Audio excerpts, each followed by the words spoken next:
Hello friends, welcome to my channel Go Digit. Today in this video we will continue our learning of Power Automate Desktop and we will see further more options which are there in the Flow Designer, and along with that although we will create a manual flow, but we will try to use the Copilot feature as well to see that after passing a prompt will it be able to create a same uh, flow which we will create manually or not. Okay, so let me click on new flow, and this time we will see some CSV features into this flow. So I'll click on create.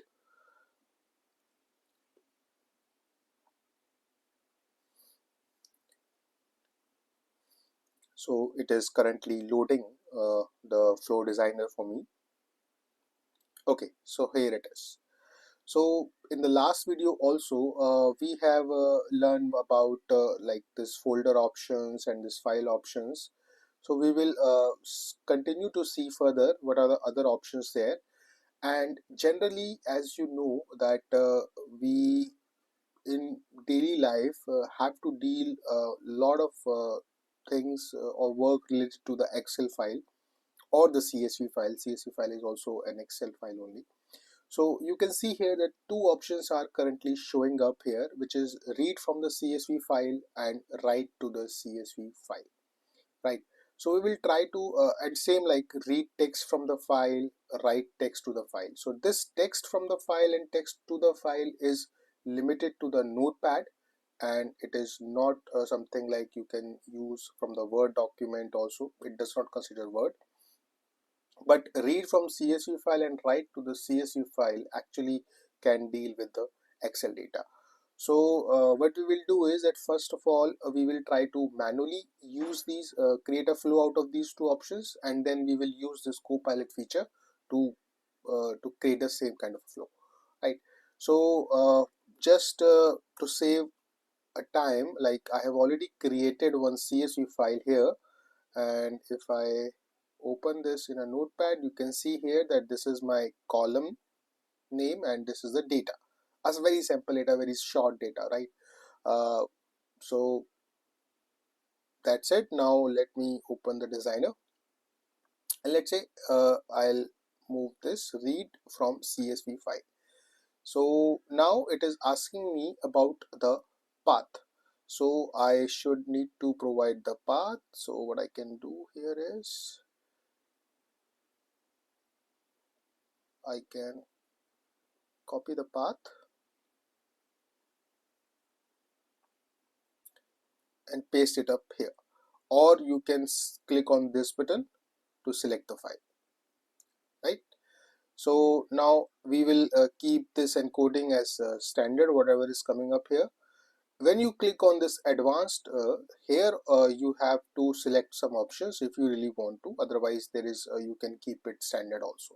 So trim fields is already checked to true, which means that like if you want to know what exactly it is, then you can place your cursor here. It will tell you that it specifies whether to automatically trim off the leading and the trailing white spaces of the extracted cells. So because sometimes uh, uh, accidentally we generally add the spaces in between the data of ours which we input in the cells, so which that space might create issues. So that's why if you really want to trim those white spaces from that cells of the Excel, then that's why we need to check this up. First line contain column names or not. So basically, as I showed you up also, the first line in an Excel is column in my case, but in some cases there is no surety that the first column will always have the column name. So but in my case it is, so I'll check this up, otherwise you keep it as unchecked. Column separator is predefined, or in my case it is predefined because I'm creating a CSV which is comma separated value. So as I've showed you also, in different columns it was like if I show you, you can see here that it is comma separated, right? So which is pretty standard for the CSV. right? So it is the separator for me in my data, so I'll keep it predefined. Otherwise you can, if you are using some different separator, then you can define as custom and so on. Okay, so separator is also system default, like you can select comma, semicolon, tab, depending on what type of separator you are passing to your data. All right, now after this section is added, you can see here that the variable it is producing is this CSV table. All right, or I can make it as CSV data, the contents of the CSV file as a data table. All right, save this up. And now if I select this up, you can see here that it is this flow variable is currently blank because I have not run this. Now after reading this data, I want to write this data to a different CSV file. Maybe this scenario in practical world you might not encounter, but I'm showing you the use case of these operations so that based on your scenario, your need, you can utilize them. Okay, so variable to write. The first thing is, because the this column or this variable of the first operation which I have added, the CSV data is resides here, so I have to select this. So this contains my data which it will read from my CSV document, and then the file path, the path where I really want to create my CSV file, right? So I want to create my CSV file. This is the name of my file, output.csv, into this path c.dep. All right. Now, if you really want to create in some other path, then you can select the path from here. If you select this advanced, include column names, yes. If file exists, you can overwrite or append based on if you run this operation multiple times or if you schedule it or something like that, then you can handle this thing accordingly, right? So that's it. Click on save. So now my uh, flow, a basic flow is ready. So let me click on save.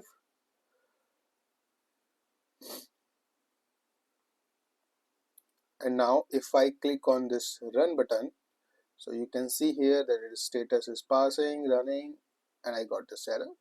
So let's see what is the error. Import failed, error while parsing, locations of flow, error details, correlation, illegal characters in path. Okay, let's see what is this illegal character.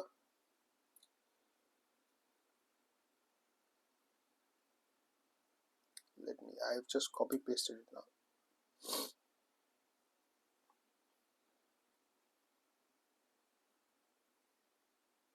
So I've used those when I copy paste using the copy as path option, so it comes with the braces. So now click on save. Braces are not needed in the path. Click on save again, and now run. Parsing, running, and it's done. Right. So you have seen one thing, that now if any problem in the parameter which you are passing, then your flow will give you the error and the error details as well, which you can see, read, and then correct your flow, right? So now let's see. Inside this folder I have got my new Excel file, and if I really want to basically read it, I get the same values. Awesome. Okay, so now if I go back to my flow, here also the my flow variable also got the values, and if I want to see it, I can click on this button and click on view, and here also you can see the complete data which my action actually read from the Excel file, right? It has these columns, it has these values, and the rows, total 5 rows are there, but because the number is starting from 0, so that's why it is 0, 1, 2, 3, 4, right? So basically this action, because passing or this complete action is holding this variable name, So whatever these operations are done after running this uh, action, you get to see the values in this particular variable, and then system pass this value of this variable to this particular file, right? So this is how we have created manually this operation. But now let me delete this and let's try to use the Copilot. Okay, so my flow designer is free and nothing like that. Now in this Copilot, when you click on this, here I just want to describe a step I want to add.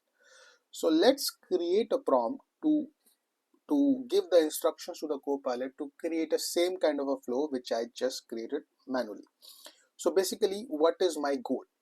In the prompt, you have to first of all pass what exactly you want to do.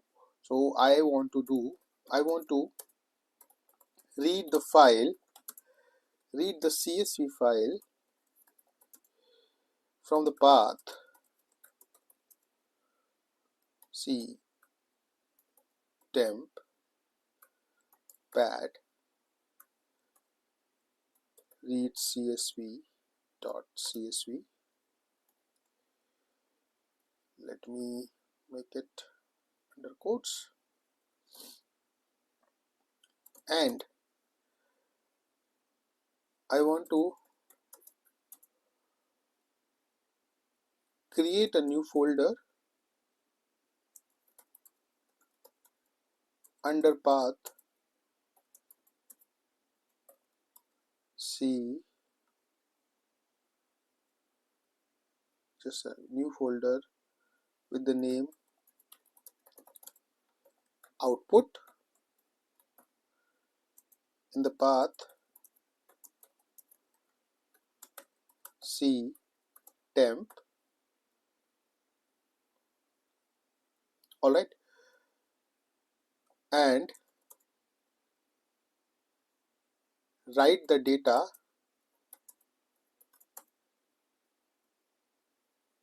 to the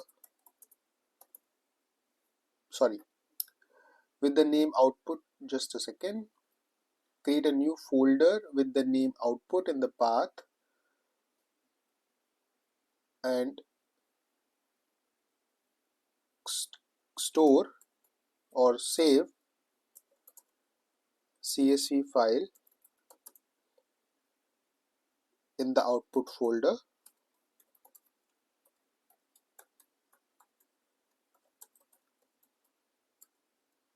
with the data read from path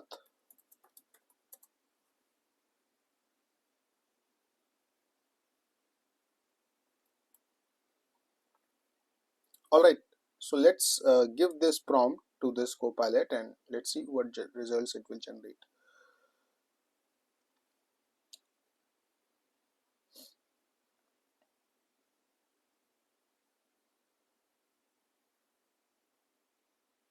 Okay, so I've got something. So let's see one by one what it is doing. First action it has created is read from the CSV file. So load CSV table from the C temp pad read CSV.csv into the CSV table. Okay, if you really want to see it, you can see and you can change it as well. So this is my path. Let me see C temp pad and read CSV. Exactly this what exactly I want, right? It includes a column name and everything like this. Save. So first action successfully done. Then create folder output into this path, which is also my requirement. So yes, it is creating a new folder into this path with the name called output. Perfect. So second operation is also perfect. Now the third operation, write to a CSV file. Write CSV table, which is this load CSV table, right? Write CSV table because this is the name of the variable from the first operation. So that's why it is using this first variable, passing a variable here. Write the CSV table to the file C temp output read CSV. Okay, here it made some mistake, it does not consider. So let me do one thing. Of course, I can edit output as write csv.csv. Right, click on save. So that's it. Now you can see here that when it generating the results, it is also giving me an option to insert further more actions if I really want to or not. Okay, but right now it's not my requirement, so I click on save and I just see whether yeah, I'll delete this. Okay, it's saved, and now if I click on run, so parsing, running, and done. So let's see the output. You can see here that I got my new folder with the name called output, and here it created the Excel file, and if I run it, okay, so this is the same data, right, like which is there in the read CSV file. It is also the same data in the write CSV. So exactly the same thing by just passing a prompt. I'm not saying that I have passed a correct prompt, but of course this prompt also needs to be write down more effectively, because it make a little mistake in the third operations. But so it's not the mistake of Copilot, it's the mistake of my prompt, right? So yes, we have to understand more about how we can give the Copilot more effective prompt so that it generates some more effective results for us, right? So that's it in the today's video, where I showed you not only the manual thing but the automated way of using the AI into this flow creation and the flow designer. So it's better that we should start learning rather than uh, you learn this. I could say you can exactly try to identify what is your requirement and pass that requirement to the Copilot in the form of a prompt, and it will just create a flow automatically for you, and then you just have to do some editing, right? So thank you so much for watching this video. If you like it, please hit the like button and please subscribe to my channel. Bye bye.